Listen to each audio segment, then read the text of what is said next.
नगर निगम में समस्याएं की अंबार, जैसे कूड़े की अंबार होती है उसी तरह समस्याएं की अंबार लगी हुई है। आप देख रहे हैं कि जीडी कॉलेज का रोड बरसों से टूटा हुआ और बरसों से लंबित पड़ा हुआ, बरसों से लंबित पड़ा है, काम चल रहा है, एक्सीडेंट हो रहे हैं, लेकिन वो हो नहीं पा रहा। आज भी वो आधा अधूरा पड़ा हुआ। और शहर के हर सड़क, हर गली को जेसीबी से गड्ढा कर दिया गया, लेकिन तीव्र गति से जो काम करके निपटा दिया जाना चाहिए वो गति नहीं दिखाई पड़ रही है। जाम मुक्त है, सड़क चौड़े हो गए, बिजली के पोल, बिजली के खंभे पड़े हैं। शहर में कहां ठेला वाले लगेंगे, कहां सब्जी वाले लगेंगे, कहां कौन लगेंगे, कोई देखने वाला नहीं है। जाम पड़ा हुआ है। तो शहर में नगर निगम के अंदर जो है सो अंबार लगा हुआ है समस्याओं का। वार्ड पार्षद मुझे अविश्वास प्रस्ताव लगा के हटा नहीं दे, इसके पीछे लगे यही चिंता ज्यादा थी, विकास की चिंता कम थी। और जो खरीद फरोख्त के पैसे लगते थे उस पैसे को कैसे हम निकाले, उसी में लोग लगे हुए रहे। कैसे मेयर का चुनाव जनता द्वारा हो रहा, मैं ये चुनाव लड़ूंगा। पार्टी के द्वारा अभी तक कोई निर्णय नहीं आया कि कैसे चुनाव लड़ा जाएगा। जनता अगर मौका देगा तो मैं ऐसा काम करूंगा, कोशिश करूंगा ऐसा काम कि जिस तरह श्री बाबू ने करके एक इतिहास बना के गया, उनके प्रेरणा से, उनसे प्रेरित होकर मैं उसी सोच से आगे काम करूंगा, ईमानदारी सोच के साथ। नमस्कार, मैं प्रफुल्ल केवी स्टूडियो बेगूसराय से आप सबों का हार्दिक अभिनंदन और स्वागत करता हूं। जैसा कि आप सबों को पता है कि हमारी श्रृंखला किसकी होगी चेयर, कौन बनेगा मेयर। आज हमारे बीच मेहमान के रूप में भावी उम्मीदवार आदरणीय नवीन कुमार जी आए हैं। नवीन कुमार जी के बारे में मैं इतना बता दूं कि भाजपा की सक्रिय राजनीति में पिछले 32 वर्षों से लगातार बने हुए हैं। ना सिर्फ राजनीति में वरिष्ठ भाजपा के नेता हैं, बल्कि पिछले विधानसभा में विधायक के जब टिकट का बंटवारा हो रहा था आप अग्रिम पंक्ति में खड़े थे, आपका नाम ऊपर में आ रहा था। और आपने जिस कारण से हो आप विधायक की उम्मीदवारी दावेदारी नहीं दी। उसके बाद मैं बता दूं आप मेघराज मेमोरियल बीएड कॉलेज के सचिव हैं, जिसमें हजारों बच्चे पिछले 5 वर्षों से अध्ययनरत हैं और पढ़ के निकल रहे हैं। ऐसे बेगूसराय मिट्टी के लाल पिपड़ा के हमारे बेगूसराय के आदरणीय नवीन बाबू, आपका हार्दिक अभिनंदन और स्वागत है। नमस्कार। इस केवी स्टूडियो में प्रफुल्ल जी, आप मुझे यहाँ मौका दिए बोलने के लिए। मैं सबसे पहले अपना परिचय दे देता हूँ। बिल्कुल बिल्कुल, मैं पूछता ही यही कि मेरा नाम नवीन कुमार है। मेरा घर पिपरा नगर निगम के वार्ड संख्या 15 है। मेरे पिताजी श्री रामाश्रय राय हैं और मेरे माताजी का नाम श्री शकुंतला देवी है। जब वो पंचायत था, इटवा ग्राम पंचायत हुआ करता था, तो 2001 से 2006 तक हमारे पिताजी श्री रामाश्रय राय वहाँ के मुखिया रहे। 2006 से 2011 तक जब वो सीट महिला हो गई तो मेरी माताजी वहाँ की मुखिया बनी। फिर 2011 से नगर निगम का जब बेगूसराय में विस्तारीकरण हुआ, नगर निगम बना, तो वो सीट रिजर्वेशन हो गया और अभी तक वो रिजर्व है। तो 10 साल मेरे माता पिताजी दोनों मिलके पंचायत में काम किए, पंचायत की सेवा किए। वहाँ के जनता को जो जनता ने जो मौका दिया उनको वहाँ पे काम किए। और मैं 90 से भारतीय जनता पार्टी में लगातार काम कर रहा हूँ, एक कार्यकर्ता के रूप में, सक्रिय कार्यकर्ता के रूप में। पार्टी के द्वारा जो जिम्मेदारी मुझे दी जाती थी मैं उसे ईमानदारी से निर्वहन करने का काम कर रहा हूँ। जो भी 32 सालों में जिम्मेदारी पार्टी ने दिया, जो दायित्व दिया, उसको मैं ईमानदारी से निभाया। इस दौरान सुना है कि आपने राज्य स्तरीय पदभार भी ग्रहण किए थे पार्टी के द्वारा। पार्टी में मुझे प्रदेश महामंत्री सहकारिता प्रकोष्ठ का पद मिला था, मैं उसको निर्वाहन किया हूँ। और जब भी पार्टी के द्वारा कई काम के लिए भी मौका मिला, प्रदेश के साथ साथ जिला में भी कुछ कई दायित्व मिले। कई जिला में भी एक बार मैंने सुना कि आपका नाम जिला अध्यक्ष के रूप में सबसे ऊपर लिया जा रहा था। हाँ, और जब पार्टी में हैं तो पार्टी के लिए, संगठन के काम करने के लिए इच्छा जरूर रखता हूं। और इसमें जिला अध्यक्ष के लिए भी मैंने दावा दिया था, उसमें भी मेरा नाम था। लेकिन पार्टी का जो निर्णय हुआ, जिसका नाम का घोषणा हुआ, वो बने, मैं उनके साथ हूं। और ये इच्छा रखता हूं जरूर कि पार्टी के द्वारा संगठन में ऊंचे पद पे काम करूं। लेकिन पार्टी नहीं भी अगर बनाती है तो जिसको बनाती है मैं उनके साथ मिलके काम करता।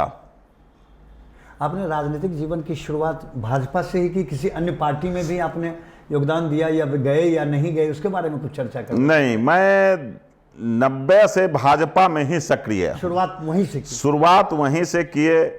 और 87, 88 से ही भाजपा के प्रति मेरा आकर्षण हुआ। वाजपेयी जी को, अडवाणी जी को, मुरली मनोहर जोशी को देख के हम भाजपा के प्रति आकर्षित हुए। और हमारे घर के पड़ोस में ही भाजपा के वरिष्ठ नेता श्री रामलखन जी रहते थे। बिल्कुल बिल्कुल। और जिनके कारण हमारा वहां आना जाना, उनके साथ उठना बैठना रहा। और वो जब चुनाव लड़ना शुरू किए तो मैं उनके लिए उनके क्षेत्र में जाके काम करना शुरू किया। और उन्हीं के सानिध्य में मैंने 90 से भाजपा का सक्रिय सदस्य बना, फिर पार्टी में लगातार आज तक काम कर रहा हूं। आपकी शिक्षा दीक्षा कहाँ से हुई, उसके बारे में कुछ बता। मेरी शिक्षा दीक्षा और तो कहाँ तक हुई और कहाँ से हुई? मेरी शिक्षा, मैं स्नातक पॉलिटिकल साइंस से ऑनर्स से हूँ। मैं बेगूसराय में शिक्षा दीक्षा ली, गांव के स्कूल में पढ़ा। फिर यमुना बाबू के स्कूल में भी मेरे 4 साल वहां शिक्षा ग्रहण किए। जब मिडिल स्कूल था वो प्रिंसिपल हुआ करते थे? गांधी शिक्षण संस्थान जब वो खोले। अच्छा, गांधी शिक्षण संस्थान। हाँ, उसके बाद मैं BSS कॉलेजिएट स्कूल में गया। और उसके साथ साथ मेरा खेल से भी लगाव रहा। अच्छा, हाँ, ये तो खेल से लगाव होने के, वॉलीबॉल के अच्छे प्लेयर थे। तो मैं खेल से लगाव था। मेरे गांव में वॉलीबॉल का होता था। स्पोर्ट्स से भी मुझे काफ़ी लगाव था। सामाजिक सरोकार से भी लगाव था, कि पिताजी भी थे सामाजिक सरोकार, उसमें भी हम रुचि बचपन से लेते थे। और पिताजी के सामाजिक सरोकार होने के कारण नेताओं लोगों का आना जाना रहता था, तो उसमें भी रुचि धीरे धीरे बढ़ गया। और स्पोर्ट्स के तरफ भी मेरी रुझान हुई, तो मैं गांव में ही खेलने लगा। और खेलते खेलते मैं राज्य स्तरीय खिलाड़ी बना। और राज्य के क्षितिज पर भी लगभग मैंने 10 साल वॉलीबॉल खेला। यूनिवर्सिटी, उसके बाद मैं JD कॉलेज में पढ़ाई की। इंटरमीडिएट से स्नातक तक JD कॉलेज में किया। और JD कॉलेज से ही मैं यूनिवर्सिटी खेला, ईस्ट जोन चैंपियन हुआ। अच्छा। बेगूसराय JD कॉलेज जब ईस्ट जोन होता था टूर्नामेंट, तो फाइनल बहुत खेल, लेकिन फर्स्ट बैच 91 में मैं जब गया था तो चैंपियन वही उसी साल हुआ। JD कॉलेज चैंपियन हुआ था? नहीं, ये east zone Mithila university champion. Final वर्षों से खेलती थी, लेकिन चैंपियन उसी साल हुआ, 91, 92। जिसमें से एक खिलाड़ी आप भी थे? हाँ, जिसमें से एक खिलाड़ी मैं भी था। 2 साल रहा, फिर मुझे कुछ दिन के लिए जॉब भी हो गया। अच्छा। स्पोर्ट्स कोटे पे मैं जॉब ज़्यादा दिन नहीं किया, क्योंकि मुझे राजनीतिक रुचि ज़्यादा था। और हर काम को देखते हुए मैं सामाजिक सरोकार में सबसे ज़्यादा योगदान दिया। अगर यूं कहूं तो चूंकि विरासत में मिली थी, माताजी पिताजी 10 वर्षों से लोगों की सेवा कर रहे थे बतौर मुखिया। हाँ, ये सोचे कि मैं जब से होश संभाला तो मैं देखता था कि गांव के हर काम में हमारे पिताजी भाग लेते थे। अपनी आंखों से। हाँ, और जो भी उनसे कोई मदद मांगने या कोई सामाजिक काम में उनसे सहयोग मांगने आते थे, तो वो गांव में सबसे ज़्यादा बढ़ चढ़ के हिस्सा लेते थे। और उसी को देखते हुए हमारी भी रुचि उस ओर बढ़ गया। अच्छा, तो अपने नौकरी छोड़ दी? हाँ, मैंने नौकरी 2001 में ही जब छोड़ दिया। तो नौकरी के लिए कभी मलाल भी नहीं, मलाल नहीं, नौकरी की कभी इच्छा नहीं थी। और मुझे नौकरी भी मिली तो कुछ वरिष्ठ अधिकारियों के दबाव में ऑफर मुझे कई आए, लेकिन कुछ दिन ही मैंने किया। और उसमें मैं all India university, all India east zone championship कई जगह मैंने खेला, कई भारत भ्रमण किया। तो कुछ दिन जब खेल लिया, लगा कि अब संतुष्ट हो गए, तो मैंने छोड़ दिया उसको। मैं और कम अतिथियों से पर्सनल सवाल करता हूं, लेकिन आपसे मेरी मित्रता, अच्छी मित्रता है, हम लोग मित्र हैं। एक सवाल मैं करना चाहता हूँ, आपने शादी कब की और पारिवारिक बच्चे के बारे में कुछ बताए, अपनी धर्म पत्नी जी के बारे में, कहाँ शादी आपकी हुई? मेरी शादी बेगूसराय शहर के ही मटिहानी प्रखंड के हांसपुर में 92 में हुआ। अच्छा अच्छा। और मेरे 2 सुपुत्र हैं। अच्छा। और एक बड़े शशांक शेखर, छोटे सुमन शेखर। अच्छा। और संजोग से ऐसा है कि उसका भी सामाजिक सरोकार से लगाव है और अभी भारतीय जनता पार्टी के युवा मोर्चा में उपाध्यक्ष के पद पे सेवा कर रहा है पार्टी का। अच्छा। उसका भी लगाव इधर बढ़ गया है। तो मैं 3 पीढ़ी से लगातार सामाजिक सरोकार, राजनीतिक सरोकार से जुड़ा हुआ हूँ। बिहार सरकार का ये जो फैसला है मेयर और डिप्टी मेयर का चुनाव अब जनता ही करेगी, इस फैसले से आपको खुशी हुई या क्या लगा आपको इस फैसले से? नहीं, इस फैसले का मैं स्वागत करता हूं, क्योंकि इससे पहले जो मेयर बनते थे, जैसा कि 45 वार्ड हैं आपके नगर निगम बेगूसराय में, हमारे नगर निगम में, उस 4500 वार्ड पार्षद किस तरह से चुनते थे ये खबर छुपी नहीं हुई है। लेकिन उस दौरान मेयर बनना, अब जो मेयर बनना, इसमें क्या अंतर आपको लग रहा है? पहले जो मेयर बनते थे तो जो चाहे नगर पालिका का हो, नगर पंचायत का हो या नगर निगम का, पहले जो बनते थे कुछ दिन तक तो ठीक चला, बाद में वो खरीद फरोख्त होने लगा। और उस खरीद फरोख्त में, और इसकी जानकारी सभी लोगों को है, बिल्कुल ऐसा नहीं है कि यह कोई छुपा हुआ, आप कह रहे हैं, हम कह रहे हैं, सबको जानते, सबको कर रहे हैं। और इसी तरह होता था, अगर खरीदिएगा नहीं तो आप बन नहीं सकते। खरीद फरोख्त के बावजूद 5 साल जो भी रहते थे तो बीच में एक अविश्वास प्रस्ताव का डर बना हुआ रहता था। तो 5 साल तक सारे लोग, मेरा जो अपना अनुभव है कि वो वार्ड पार्षद को ही मनाने में लगे रहते थे। बहुत इंटरेस्टिंग बात। वार्ड पार्षद मुझे अविश्वास प्रस्ताव लगा के हटा नहीं दे, इसके पीछे लगे, यही चिंता ज्यादा थी, विकास की चिंता कम थी। और जो खरीद फरोख्त के पैसे लगते थे उस पैसे को कैसे हम निकाले, उसी में लोग लगे हुए रहे। कुर्सी कैसे बची रहे, इसके, हाँ, कुर्सी कैसे बची रहे, इसी में लोग लगे रहते अब थे। जो ये फैसला आया है कि डायरेक्ट जनता, और देश में बहुत पूर्व से अन्य राज्यों में था, मैं इस इंतजार में था। अच्छा। कि अगर बेगूसराय में अगर ऐसा नगर निगम, जब भोला बाबू ने नगर विकास मंत्री थे, श्रद्धेय भोला बाबू, तो 2011 में नगर निगम बनाया। काफी विरोध भी हुआ, लेकिन विरोध के बावजूद भी उन्होंने बनाया नगर निगम को। शुरू में लोगों ने आलोचना की, हाँ, लेकिन अब फायदे दिख रहे हैं। अब फायदे दिख रहे हैं। और नगर निगम बनाए, नगर पंचायत बनाए, और उन्होंने बना के एक ऐतिहासिक काम किया। बिल्कुल। अब जो नगर निगम में फैसला आया तो इस इंतजार में हम थे कि अगर जनता के द्वारा होगा तो मैं भी, मौका मिलेगा तो मैं चुनाव लड़ूंगा, मैं छोड़ूंगा नहीं। तो मैं चुनाव लड़ूंगा, मैं दावा ठोकूंगा। मैं पार्टी में भी विधानसभा के लिए भी दावा ठोका था, पार्टी स्तर से भी, और अंतिम दौर तक मेरा नाम बना हुआ था।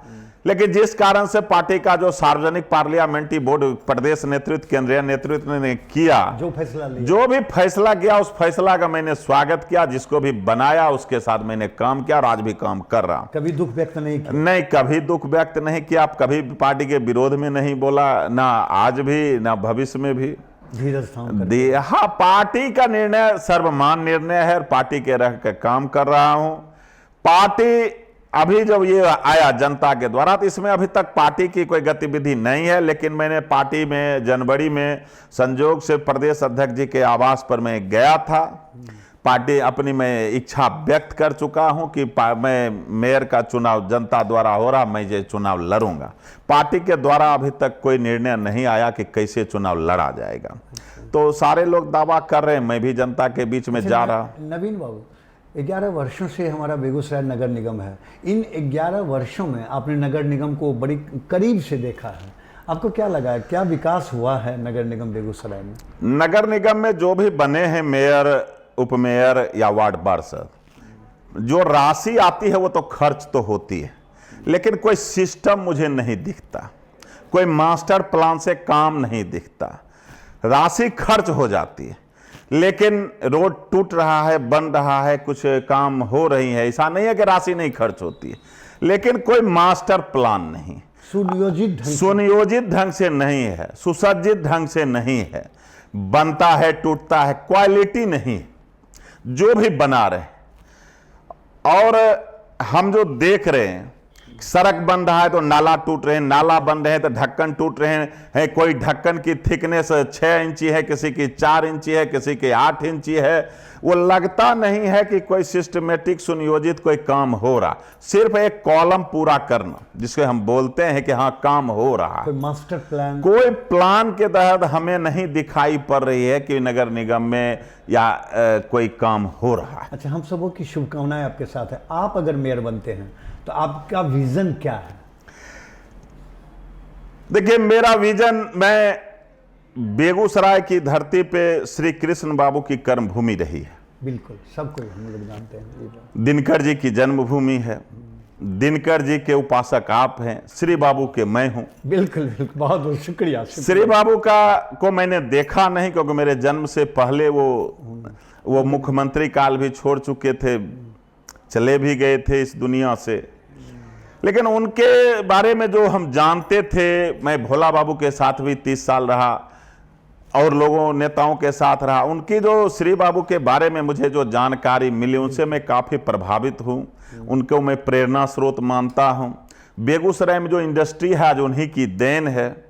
तो भोला बाबू कहते थे कि पंडित नेहरू को श्री बाबू ने जब कहा कि बेगूसराय में हम इंडस्ट्री बनाना चाहते हैं, तो पंडित नेहरू ने उनके जवाब दिया कि बेगूसराय का जो जमीन है, लो लैंड है, फ्लड एरिया है, यहां नहीं बन सकता है। अच्छा, तो श्री बाबू ने पंडित नेहरू को जवाब लिखा कि लगता है कि मुझे पार्लियामेंट आना होगा इस काम के लिए। अच्छा, पुनः इनकी चिट्ठी की जवाब मिलते ही पंडित नेहरू, जो उस समय के प्रधानमंत्री थे, तत्कालीन प्रधानमंत्री थे, उन्होंने बिहार केसरी श्री बाबू को फिर पत्र लिखा कि मैं अपने इंजीनियर को भेजता हूं, अगर वो बताएगा कि वहां लग सकता है तो वहां लगेगा।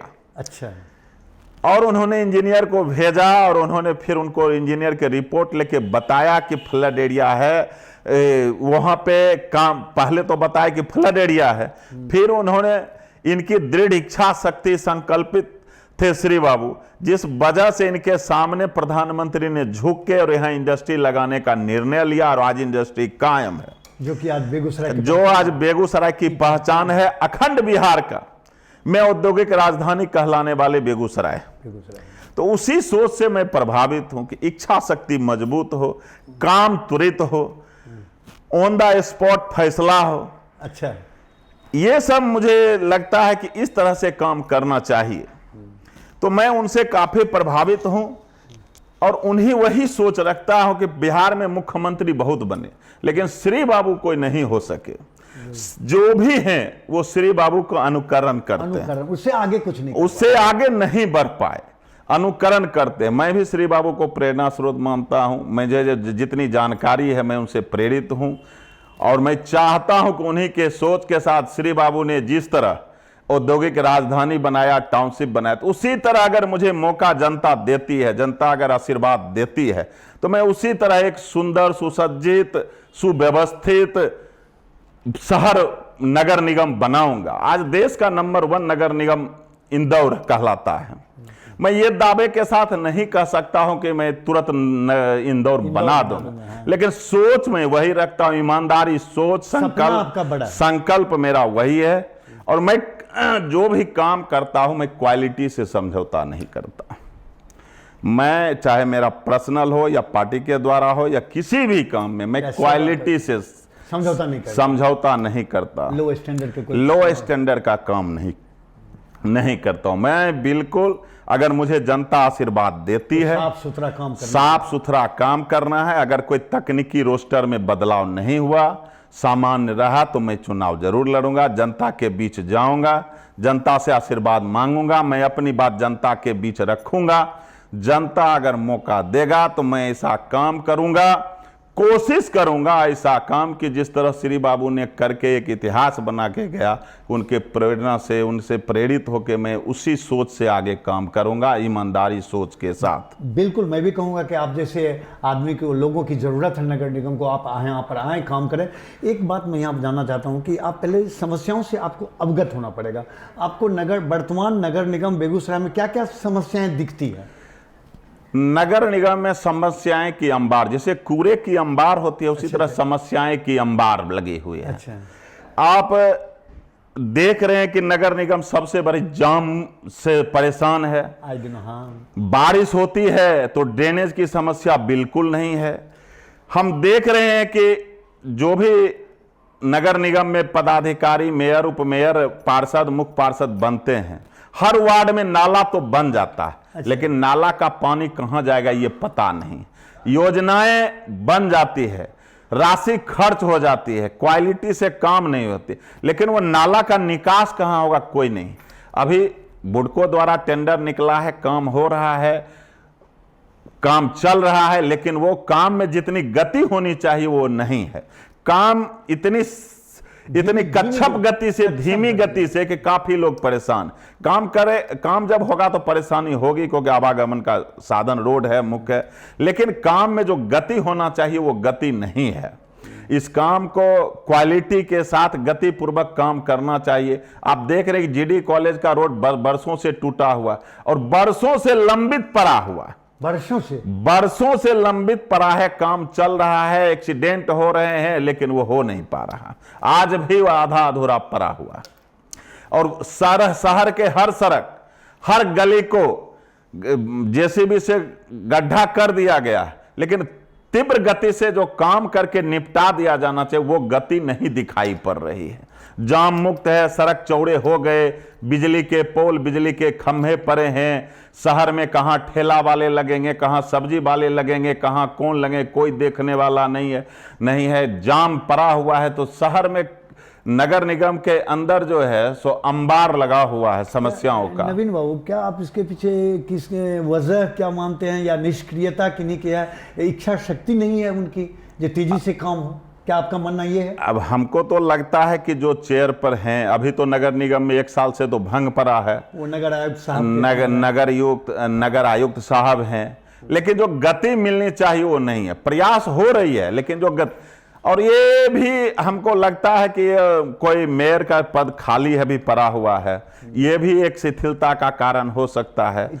इतनों दिनों तक जो खाली पड़ा है, यह भी एक शिथिलता का कारण हो सकता है। कोरोना थे तो कोरोना में अन्य राज्यों में चुनाव भी हुए, कोरोना काल में विधानसभा चुनाव, सारे चुनाव हो रहे हैं। अब सरकार एक संभावित जुलाई टाइम दिया है क्या हो सकता है देखिए आने वाले दिनों में, लेकिन जितनी गति से काम होनी चाहिए वो नहीं हो रही है। अच्छा, एक सवाल में व्यक्तिगत रूप से एक चर्चा का विषय बना था कि 11 फरवरी सन 2022 को आपने व्यवहार न्यायालय में जा करके 1600 अधिवक्ताओं और प्लस उनके कर्मियों को एक साथ सम्मानित किया। तो 11 फरवरी का दिन ही आपने क्यों चुना? इतना बड़ा सम्मान के पीछे क्या वजह, क्या आपकी योजना थी? देखिए, 11 फरवरी का दिन हमारे पंडित दीनदयाल उपाध्याय जी की पुण्यतिथि थी। अच्छा। और उस दिन को मैं इसलिए चुना कि पंडित दीनदयाल उपाध्याय की पुण्यतिथि थी। उस दिन मुंगेर और बेगूसराय जिले के बीच जो लंबित जो पुल थी, जिसका नामांकन श्री कृष्ण सेतु रखा गया, उसका उद्घाटन, वर्चुअल उद्घाटन हमारे नितिन गडकरी जी किए। फिजिकल उद्घाटन हमारे बिहार के मुख्यमंत्री माननीय मुख्यमंत्री जी नीतीश कुमार किए। उस पुल का आधारशिला देश रत्न प्रधानमंत्री स्वर्गीय अटल बिहारी वाजपेयी जी ने रखा था। तो मेरे मन में आया कि यहां 3 ऐसे व्यक्तित्व, महान व्यक्तित्व, जिनका नाम जुड़ा हुआ है कि 20 साल पहले देश रत्न अटल बिहारी वाजपेयी जी के द्वारा जो आधारशिला रखा गया था, उसका आज उद्घाटन हो रहा है। अच्छा। नाम बिहार केसरी श्री बाबू के नाम से पर पुल का नामांकन किया गया और पंडित दीनदयाल उपाध्याय जन्मदिन था, की पुण्यतिथि थी। पुण्यतिथि, सॉरी। तो गंगा जमुना सरस्वती का जब मिलन होता है तो उसको हम लोग संगम कहते हैं, कुंभ लगता है, संगम में कुंभ लगता है। इतना बड़ा सम्मान। 12 वर्षों के बाद वहां पे एक कुंभ लगता है, गंगा जमुना सरस्वती को मिलन जगह पर जाके डुबकियां लगा। तो उसी तरह 3 महान व्यक्तित्व का मिलन हुआ और इस मिलन के कारण हमारे जो देश रत्न प्रधानमंत्री स्वर्गीय अटल बिहारी वाजपेयी थे, राजनेता भी थे, कवि भी थे और वकील भी थे। अच्छा, तो वकील भी थे। तो मुझे लगा कि एक न्यायालय परिसर में जाके मैं अपने वहां पे जो अधिवक्ताओं हैं या उनसे जुड़े हुए कर्मी को मैं जाके सम्मानित करूं। रिकॉर्ड 1600 व्यक्तियों को अपने इस अवसर पर, और बेगूसराय जो है मुंगेर से ही कट के बना जिला था। बिल्कुल बिल्कुल। तो मदर जिला हम समझते हैं कि हमारा मुंगेर था। तो आवागमन का साधन भी हमारा जुड़ गया, कम्युनिकेटिव तेज हो गई। तो इन तीनों संगम को जोड़ते हुए और इन तीनों महारथियों को का नामांकन सब कुछ होते हुए देखते हुए मैंने बेगूसराय व्यवहार न्यायालय के उस खुशी के अवसर पे जाके 1600 अधिवक्ताओं और उनसे जुड़े हुए कर्मियों को मैंने मां कामाख्या धाम से एक अंग वस्त्र मंगाया था और उससे सम्मानित करने का काम किया, क्योंकि रिकॉर्ड रहा। जो कि हाँ, मुझे कई सारे वकीलों ने कहा कि यहाँ वोट मांगने या जो भी मांगने बहुत आते, इस तरह के सम्मान का काम आज पहली बार। उद्देश्य केवल था सम्मान। हाँ, मेरा उस खुशी के अवसर पे मेरा उस समय का तो उद्देश्य था कि हमने, क्योंकि वाजपेयी जी एक वकील थे, इसलिए मैंने उस व्यवहार न्यायालय को इसलिए चुना। और 20 बरस, जब 12 बरस में कुंभ लगते हैं तो यहाँ 2 दशक लग गया। तो ये खुशी मेरी दोगुनी तिगुनी खुशी थी। इस अवसर को मैंने चुन के बेगूसराय व्यवहार न्यायालय में सारे अधिवक्ताओं को, उनसे जुड़े लोगों को मैंने सम्मान करने का काम किया। मैं दर्शकों को एक बार बता दूं कि आप शिक्षाविद भी हैं। मेघराज मेमोरियल बीएड कॉलेज के विषय में 2 शब्द बताएं। ये आइडिया कब आया? 5 वर्षों से मुझे पता है कि चल रहा है ये कॉलेज, विद्यालय। और जब मुझे सोच आया तो बेगूसराय में उस समय बीएड कॉलेज था नहीं। अच्छा। टीचर्स ट्रेनिंग कॉलेज था नहीं, बाहर लोग जाते थे। तो हम प्लान कर रहे थे एक स्कूल और बीएड कॉलेज दोनों का। तो बीएड कॉलेज था नहीं, स्कूल तो कई थे। उसी बीच में एक केंद्रीय विद्यालय के विभूति बाबू जो प्राचार्य नवोदय विद्यालय थे, उनसे बात हुई और उनके एक वरिष्ठ अधिकारी से हमारी मुलाकात हुई और उन्होंने मुझे कहा कि टीचर्स ट्रेनिंग कॉलेज खोल लीजिए, बेगूसराय में नहीं है। मैंने जो प्रयास किया, कुछ तकनीकी कारणों से कुछ विलंब हुआ, लेकिन मैं 12 में उसका निर्माण शुरू कर दिया। और एनसीटी जो रिकॉग्नाइजेशन देती है, जिसके वजह से कुछ नियमावली में, पॉलिसी में चेंजिंग के कारण 4-5 साल लगा दिया, तो 17 से मुझे मान्यता मिली। तो मुझे लगा कि जो चीज बेगूसराय में नहीं है, इसके द्वारा भी सेवा करने का मौका मिले। और जितना सक्षम हो सका, मन में तो मेडिकल कॉलेज का भी था, लेकिन उतना सक्षम अभी नहीं हूँ। कितना सक्षम थे? हाँ, प्रयास मैंने किया। और मेडिकल कॉलेज जो आज आपको बेगूसराय में जो असरारी के पास जो इंडस्ट्रियल एरिया है, उसमें जो खुलने का काम हो रहा है, उसमें भोला बाबू का अहम रोल था। और उसमें मेरे माध्यम हम थे कि उस समय का तत्कालिक सीओ विजय तिवारी जी थे। अच्छा। और जब वो चिट्ठी आई कि बेगूसराय में मेडिकल कॉलेज खुलेगा, तो उस समय के तत्कालीन जिलाधिकारी नौशाद यूसुफ थे। और कुछ वहाँ इंडस्ट्रियल एरिया जो बियाडा का जमीन था, किसानों के कुछ समस्या थे और बाउंड्री वाल जब बियाडा दे रहा था, भोला बाबू ने जाके उस बाउंड्री वाल को तोड़ दिया था। अच्छा। तो उस वजह से वहाँ कुछ नहीं हो पा रहा था। कोई प्रशासन वहाँ जाके उसमें कोई काम करने की हिम्मत, क्योंकि किसान के डर से। तो मैं आपको बता दूं, विजय तिवारी जी मेरे पड़ोस में ही रहते थे। अच्छा। मेरे मोहल्ला में रहते थे, उनसे मेरी अच्छी थी। और वो वहाँ के सीओ थे। उनसे जब नौशाद यूसुफ जिलाधिकारी ने मांगा कि मेडिकल कॉलेज के लिए 3 जगह आप उपयुक्त दीजिए, तो 3 जगह में एक वो भी जगह था, एक सिमरिया था, एक और दिए थे। अच्छा। नौशाद यूसुफ जी ने कहा कि मुझे जानकारी मिली है कि भोला बाबू विरोध करते हैं, फिर वो करेंगे। उस समय भोला बाबू बेगूसराय के सांसद भी थे और जब विरोध किए थे उस समय भोला बाबू बेगूसराय के नगर विधायक थे। अच्छा। तो भोला बाबू के कारण वहां पे वो नौशाद यूसुफ साहब वहां पर मेडिकल कॉलेज नहीं बनाना चाह रहे थे, और वो पूरा जो 400 एकड़ का बियाडा का जमीन था वो लंबित पड़ा हुआ था, उसमें कोई योजना नहीं चालू हो रहा था। लेकिन जब विजय तिवारी जी ने मुझे कहा कि ऐसा डिमांड आया और आप भोला बाबू से बात करें तो वहां पे मेडिकल कॉलेज की स्थापना होगी, ये अच्छा जगह है। मैंने तुरंत भोला बाबू से बात की और भोला बाबू को मैंने बताया। भोला बाबू ने तुरंत 1 मिनट में कहा कि नहीं ठीक है, वहां बनेगा। अच्छा। और भोला बाबू से मैंने बात करवाई, विजय तिवारी जी को, सीओ को, और अच्छा। सीओ को बुलाए। सुबह में आके भोला तिवारी जी मिले। फिर तिवारी जी ने कहा कि आप जिलाधिकारी जी से बात करें। भोला बाबू ने जिलाधिकारी नौशाद यूसुफ से बात की, और बात ही नहीं की और कह दिए कि वहीं बनेगा। अच्छा। और वहीं पे प्रस्ताव होके गया जो आज लंबित है, टेंडर में है। हाँ, लेकिन आज जो अगर पेप्सी प्लांट बना या जो काम आगे बढ़ा वहीं से शुरुआत, नहीं तो उसके पहले वहां पे जाने का हिम्मत नहीं करता था।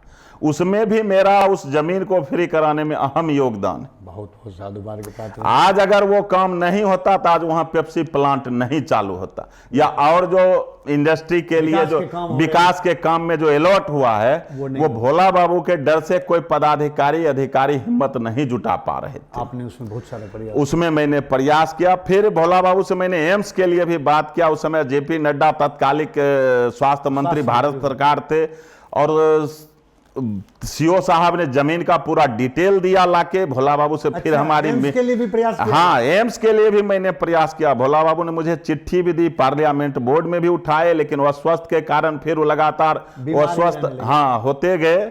लेकिन हमने, तिवारी जी ने बताया कि मेडिकल कॉलेज हो गया, अब इसमें 400 एकड़ जमीन है, यहाँ एम्स एक खोला जाए।